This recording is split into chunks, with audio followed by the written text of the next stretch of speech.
မင်္ဂလာပါခင်ဗျာ ACC ကွန်ပျူတာသင်တန်းမှာကြိုဆိုပါတယ်ကျွန်တော်နာမည်နိုင်နေဦးပါခင်ဗျာကျွန်တော်ဒီနေ့ပိတ်မီကာနဲ့ရုံးစာတစ်ဆောင်ရေးတဲ့သင်ခန်းစာလေးကိုမျှဝေပေးသွားခြင်းပါတယ်ခင်ဗျာကျွန်တော်တို့အပြင်မှာဆိုလို့ရှိရင်လည်းကိုကရုံးစာတွေရေးရရဲကိုယ့်ရဲ့လုပ်ငန်းခွင်မှာဟိုကရုံးတင်ဖို့ဆိုလို့ရှိရင်ကျွန်တော်ကပိတ်မီကာတွေသုံးတာလည်းရှိပါတယ် Microsoft Word တွေကိုသုံးတာလည်းရှိပါတယ်เนาะကျွန်တော်ရုံးစာရင်းလေးကိုတော့ပိတ်မီကာ software လေးကိုသုံးပြမှာပါเนาะအဲ့တော့ကျွန်တော် software လေးကိုဖွင့်လိုက်ပါမယ်ခင်ဗျာဆော်ဝဲလေးပွင့်သွားရေဆိုလို့ရှိရင်ကျွန်တော်ကကိုရေးချင်တဲ့ပေါ့နော်ရုံးစာရေးဖို့အတွက်စာရွက်လေးကိုခေါ်ပါမယ်အဲ့တော့စာမျက်နှာအသစ်ခေါ်ချင်တယ်ဆိုလို့ရှိရင်တော့ file လေးကိုသွားပါပြီးရင် open ဆိုတာလေးကိုနှိပ်ပေးလိုက်ပါနော်အဲ့တော့ okay sorry နော်မှားလို့နော်အဲ့တော့ file လေးကိုသွားပါဒီ new နော်စာမျက်နှာအသစ်ခေါ်ပါ control ရဲ့ n နဲ့လည်းခေါ်လို့ရပါတယ်နော်အဲ့တော့ကျွန်တော်ကစာရေးမှာ A4 နဲ့ရေးမှာဖြစ်တဲ့အတွက်ဒီ page size ဆိုတဲ့နေရာမှာA4 ဆိုတာလေးကိုထားပေးလိုက်မယ်နော်ဒါလေးကိုရှယ်လိုက်မယ်နော် okay A4 ဆိုတာလေးထားပေးလိုက်ပါပြီးလို့ရှိရင်တော့အောက်မှာ default size ဆိုတဲ့နေရာမှာ image လေးဖြုတ်ပေးပါနော် okay ဒီ number of page မှာကျွန်တော်ကစာမျက်နှာအခုလောလောဆယ်တစ်ရွက်ထဲကိုယူမှာဖြစ်တဲ့အတွက် number of page က1ဆိုတာလေးပဲထားပေးလိုက်မယ်နော်အဲ့တော့ဒီမှာသူ့ရဲ့ margin လေးကရုံးစာရေးတဲ့ site က margin လေးရတော့နော်လက်မှာဆိုလို့ရှိရင်တော့ 1.25 ပါ okay အဲ့တော့ကျွန်တော်က right ကိုသွားကျင်တယ်ဆိုလို့ရှိရင်တော့ keyboard ကနေပြီးတော့ tag key လေးနဲ့အလွယ်တကူခုတ်ပြီးသွားလို့ရပါတယ်နော်အဲ့တော့ right မှာကျတော့ 0.75 ပါနော် 0.75 ပါတော့မှာ1ပါပြီးရင် bottom မှာ1ပါနော်ဒါလေးကတော့ margin ချိန်တာပါ margin ချိန်တာဆိုတာကတော့စာမျက်နှာရဲ့ပေါ့နော်ဒီbeta ရှန်တဲ့အပိုင်းလေးကိုခေါ်ရပါနော် okay အဲ့တော့ကျွန်တော်ကဒီမှာ left မှာ 1.25 right မှာက 0.75 ပြီးရင် top 1 bottom 1ဆိုတာလေးကိုယူပြီးသွားလို့ရှိရင်တော့ okay ဆိုတာလေးကိုနှိပ်ပေးလိုက်ပါနော် sorry ပါအဲ့တော့ကျွန်တော်ကဒီမှာပေါ့နော်စာပေလေးရောက်လာပြီဆိုလို့ရှိရင်ကျွန်တော်စာရေးဖို့အတွက်ဆိုလို့ရှိရင်ဒီတက်တူးလေးကိုပထမဦးစွာခေါ်ပေးရပါမယ်เนาะအဲ့တော့တီပုံစံမျိုးလေးကိုတစ်ချက်နေပြီးတော့ကိုရေးမဲ့ area လေးကိုဆွဲပေးလိုက်เนาะအဲ့တော့ကျွန်တော်အစကနေပြီးတော့ဒီစာမျက်နှာအပြည့်ရေးမှာဖြစ်တဲ့အတွက်အကုန်လုံးဆွဲပေးလိုက်ပါမယ်โอเคအဲ့တော့ယူပြီးသွားရေးဆိုလို့ရှိရင်ကျွန်တော်ကဒါလေးကိုချဲ့ကျင်တယ်ဆိုလို့ရှိရင်ပေါ်မှာအပေါင်းလေးကိုနှိပ်ပြီးတော့ကိုလိုချင်တဲ့အနေထားတိုင်းကိုချဲ့လို့ရပါတယ်เนาะအဲ့တော့โอเคအောက်ကိုရွှေ့ကျင်တယ်ဆိုလို့ရှိရင်တော့ဒီတူးပေါက်လေးကနေပြီးတော့handle လေးကိုယူပြီးတော့အောက်ကိုဆွဲပြီးတော့အောက်ကိုချပေးလို့ရပါတယ်เนาะအဲ့တော့အလွယ်တကူကျွန်တော်တို့ကသူ့ကို keyboard ကနေပြီးတော့ order key ကိုဖိလိုက်ရပါတယ် control ရဲ့0ဆိုတာတင်တာပါ control ရဲ့1နဲ့လည်းအလွယ်တကူစာမျက်နှာလေးsite လေးရှယ်လို့ရပါတယ်เนาะအဲ့တော့ယူပြီးသွားရဲဆိုတော့ကျွန်တော်တို့ကစာရေးဖို့အတွက်ဆိုလို့ရှိရင် T လေးကိုပြန်ပြီးနှိပ်ပေးလိုက်ပါ okay စာရေးဖို့အတွက် T လေးကိုယူပြီးသွားရဲဆိုလို့ရှိရင်အရင်ဦးဆိုကျွန်တော်တို့ကစာမရေးခင်ပေါ့နော်ဒီစာပိုက်တွေကိုဘယ်ညာညှိထားဖို့လွယ်ပါတယ်အဲ့တော့ keyboard ကနေပြီးတော့ control ရဲ့ J နဲ့လည်းနှိပ်လိုက်ရပါတယ်သို့မဟုတ် T အောက်ကဒီ paragraph ပေါ့ကျူပုံစံမျိုးလေးကိုနှိပ်ထားပြီးတော့လည်းနောက်ဆုံးမှာဘယ်ညာညီတဲ့ပုံစံမျိုးလေးကိုတစ်ချက်နှိပ်ပေးလိုက်ပါနော်ဒါလေးကစာပိုက်တွေကိုသူကဘယ်ညာညှိပေးရပါနော် okay ပြီးလို့ရှိရင်အောက်ကကျွန်တော်ကမြန်မာစာရေးမှဖြစ်တဲ့ကျွန်တော်ကတော့ကို win font လေးနဲ့ပဲရေးပေးလိုက်မယ်နော် okay အဲ့တော့ကိုကြိုက်နေတဲ့ font ပုံစံမျိုးလေးနဲ့ရေးလို့ရပါတယ်ကျွန်တော်ကတော့ font လေးကို win register font လေးနဲ့ပဲရေးပေးလိုက်မယ်နော် okay ဒီမှာတွေ့เนาะအဲ့တော့ဝင် register font လေးကိုယူပြီးတော့เนาะ okay site မှာတော့ကျွန်တော်မြန်မာစာလေးကို site ကိုသူ့ကို16လောက်ထားပေးလိုက်မယ်เนาะ okay ပြီးရင်အနာခောက်ပေးလိုက်ပါ okay အဲ့တော့ကျွန်တော်မှာကာတာချလိုက်ပြီเนาะ okay အဲ့တော့စပြီးတော့ရေးတော့မယ်เนาะကိုကတော့ကိုယ့်ရဲ့အနီးနားမှာရှိတဲ့ပေါ့เนาะကိုကြုံတွေ့နေရတဲ့စာလေးရေးလို့ရပါတယ်เนาะ okay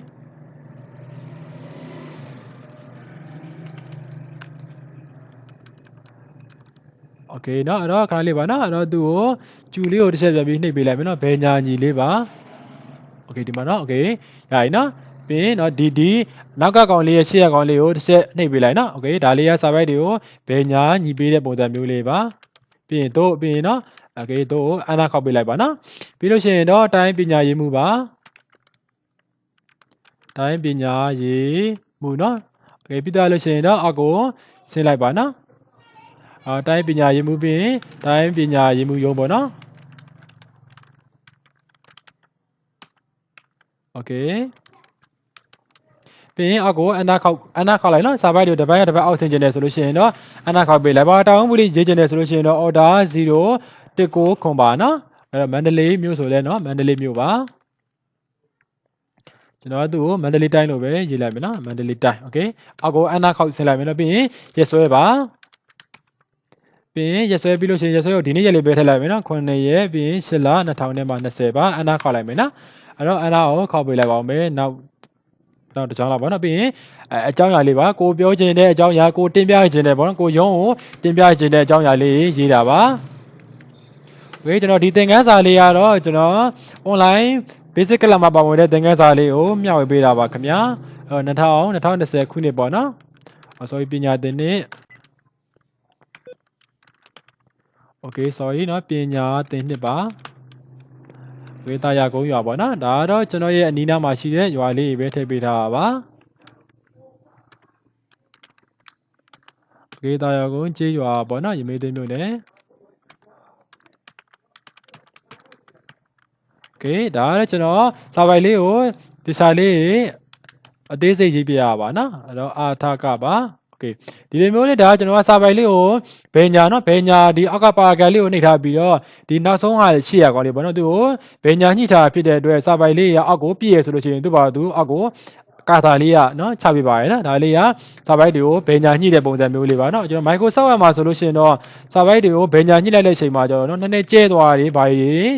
ဟိုရှိတတ်ပါရဲ့နော်တော့ဒီကရုံးစာရေးပါရေးရမယ်ဆိုလို့ရှိရင်တော့ဒီတော့ပိတ်မင်ကာလေးနဲ့ရေးမယ်ဆိုလို့ရှိရင်တော့ပို့ပြီးတော့အဆင်ပြေပါရဲ့နော်โอเคအဲ့တော့ခွင့်ပြုနော်ခွင့်ပြုပါရန်တင်ပြခြင်းပေါ့နော်ပြီးရင်အောက်ကိုအနာခေါက်လိုက်မယ်နော်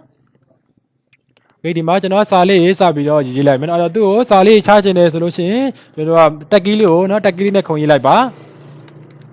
โอเคတက်ကီးလေးကို2ချက်ခုံပေးရပါနော်โอเคအဲ့တော့ကျွန်တော်ကစာလုံးဆိုလို့ရှိရင်တော့ order 0246ပါနော်ဒါကတော့ win font လေးကိုကစလုံးစင်လေးအလို့မရဘူးဆိုလို့ရှိရင်လည်းနီးနားမှာရှိတဲ့ကိုစလုံးပေါင်းစာပဲလေးကိုလည်းကြည့်လို့ရပါတယ်နော်โอเคရွေးဆိုလို့ရှိရင် order 0ပြီးလို့ရှိရင်269sorry မှာတော့နော်ရွေးဆိုလို့ရှိရင် order 0239ပါနော်ဒါလေးကရွေးဆိုတာလေးကိုရေးတာပါโอเคပြီးသွားပြီဆိုလို့ရှိရင်နော်ကျွန်တော်တို့ပေါ့နော်โอเคတာယာကုန်းပေါ့နော်တာယာကုန်းကြီးရွာပေါ့နော်ပြီးရင်အကရမဲသိန်းနော်โอเคရမဲသိန်းမြို့နယ်ပေါ့နော်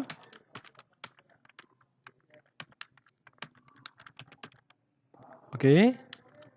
မဲသိန်းမြို့နယ်တွင်ပေါ့နော်ပြီးရင်အင်ဂျီ900ခန့်ရှိပြီပေါ့နော်ဒါတော့ကိုယ့်ရဲ့နီးနားမှာရှိတဲ့စာလေးအလွယ်တကူရေးလို့ရပါရဲ့နော်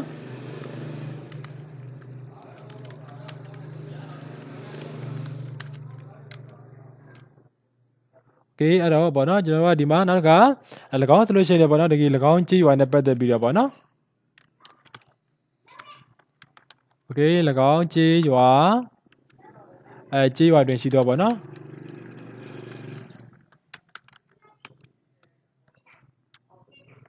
အဲ့တော့၎င်းကြည့်ရွာတွင်ရှိတော့ပြီးလို့ရှိရင်လက်လုံလက်စားတူပေါ့နော်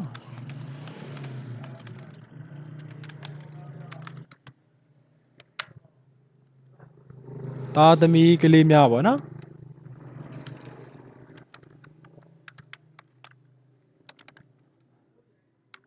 ဘေးပညာရေး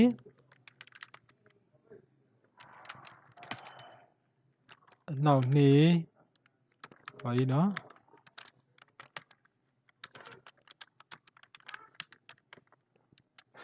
နောက်နေ့မှုမရှိစေပေါ့နော်โอเคမရှိစေရန်ထက်တန်းကြောင်းထိပေါ့နော်တိုးခွင့်ပြုပါရန်တိုးခွင့်ပြုနော်ပြုပါရန်ကျွန်တော်ကဘောဒီပိတ်မင်ကမှာဆိုလို့ရှိရင်တော့ပြည်အောင်စုဖောင်လေးကိုရေးလို့မရပါဘူးเนาะပြည်အောင်စုဖောင်လေးကအဆင်မပြေသေးပါဘူးဝေးလေးစားစွာတင်ပြအပ်ပါသည်ပေါ့နော်တင်ပြပြီးအပ်ပါသည်โอเคကြာမယ်နော်โอเคဒါဆိုလို့ရှိရင်ဒါကိုရေးချင်တဲ့စာလေးရေးလိုက်နော်ပြီးတော့လို့ရှိရင်အနာခောက်ပေးလိုက်ပါအနာခောက်ပြီးတော့အောက်မှာကိုရေးချင်တဲ့ပုံမှာမိတ်တူဆိုလို့ရှိရင်လည်းမိတ်တူပေါ့နော်โอเคအဲ့တော့တောင်းဘူး order 0 1 9ခွန်โอเค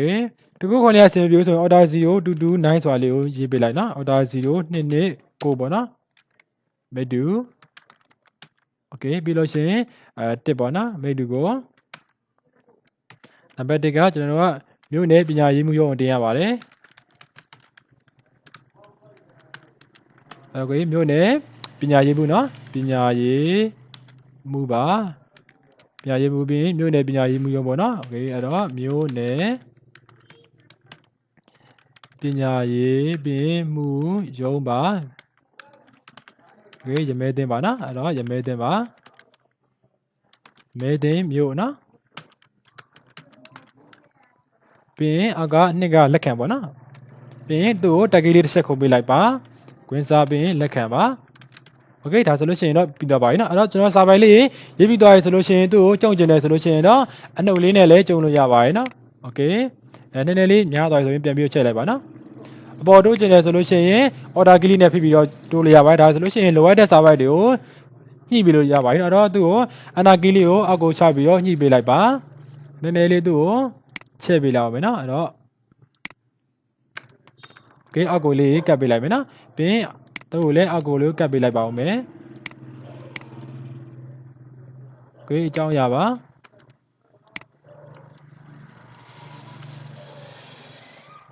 ပြီးလို့ရှိရင်ရဆွဲเนาะရဆွဲလေးကိုအောက်ကိုကပ်ပေးလိုက်ပါဦးမယ်သူ့ကိုရဆွဲလေးကိုကျွန်တော်ကညာဘက်လေးမှာညီကျင်တယ်ဆိုလို့ရှိရင်တော့သူ့ကိုဒီညာညီစွာလေးကိုတစ်ချက်နှိပ်ပေးလိုက်เนาะ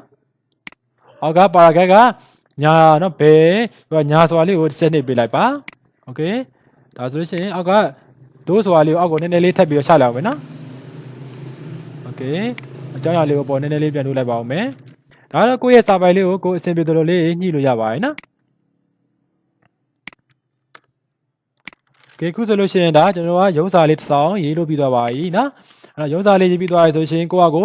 printထုတ်ပြီးတော့ပြင်မာသုံးလို့ရပါတယ်โอเคဒါဆိုလို့ရှိရင်ဒီသင်ခန်းစာလေးကအားလုံးအတွက်ကိုအကျိုးရှိမယ်လို့လည်းထင်ပါတယ်နော်ဆိုတော့ဒါလေးကျွန်တော်ကဒီဘက်ကိုကတ်ချင်တယ်ဆိုလို့ရှိရင်ကျွန်တော်ကဟိုတက်ကီးလေးနဲ့ခုံပြီးတော့လည်းကတ်လို့ရပါတယ်နော်โอเคဒါဆိုလို့ရှိရင်တော့ရမယ်လို့ထင်ပါတယ်โอเคကျွန်တော်ဒါလေးကိုကျွန်တော် print ထုတ်ချင်တယ်ဆိုလို့ရှိရင်တော့ file ထဲကိုသွားပါနော် file ထဲကိုသွားပြီးတော့ print စွာလေးကိုနှိပ်ပေးလိုက်ပါโอเค print စွာလေးကိုနှိပ်ပေးပြီးသွားပြီဆိုလို့ရှိရင်ဒါကိုထုတ်မယ်ပေါ့နော်စက်ရဲ့နာမည်ကိုရွေးပါ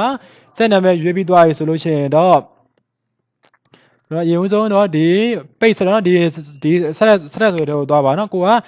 ကိုထုတ်မဲ့ဟာ A4 ဆိုတော့ A4 ပေါ့เนาะဒီမှာချိန်ပေးရသေးပါ A4 ဆိုလို့ရှိရင် A4 ဆိုတာလေးကိုနှိပ်ပါပြီးသွားပြီဆိုလို့ရှိရင် okay ဒါတည်းကျွန်တော်ကချိန်စရာမလိုပါဘူးเนาะဒါလည်းကျွန်တော်က color printer လေးမလို့ဒါဒီလိုမျိုးလေးမြင်နေရပါเนาะအဲ့တော့ okay ပြီးသွားပြီဆိုလို့ရှိရင် okay ဆိုတာလေးကိုနှိပ်ပြီးတော့ကျွန်တော်ကprint စွာလေးကိုအောက်ကပေါ်က print စွာလေးကိုနှိပ်ပေးလိုက်ရပြီเนาะကိုကဒီမှာ copy ဆိုတဲ့နေရာမှာ3ရက်ထုတ်မယ်ဆိုလို့ရှိရင်ဒီနေရာမှာ3စွာလေးကိုရေးပြီးတော့ print စွာလေးကိုနှိပ်ပေးလိုက်အောင်ပါပဲเนาะ okay ဒါဆိုလို့ရှိရင်တော့ရမယ်လို့ထင်ပါတယ်ခင်ဗျာ okay တခုခုစမပြေရနားမလျာရှိလို့ရှိရင်ကျွန်တော် comment လေးပါဖြစ်စေ page support လေးမှာဖြစ်စေဝင်ရောက်ပြီးတော့မြင်ခဲ့လို့ရပါတယ်ခင်ဗျာ okay ဒီသင်ခန်းစာလေးကအားလုံးအတွက်အကျိုးရှိမယ်လို့လည်းထင်ပါတယ်အားလုံးပဲအဆင်ပြေပါစေခင်ဗျာ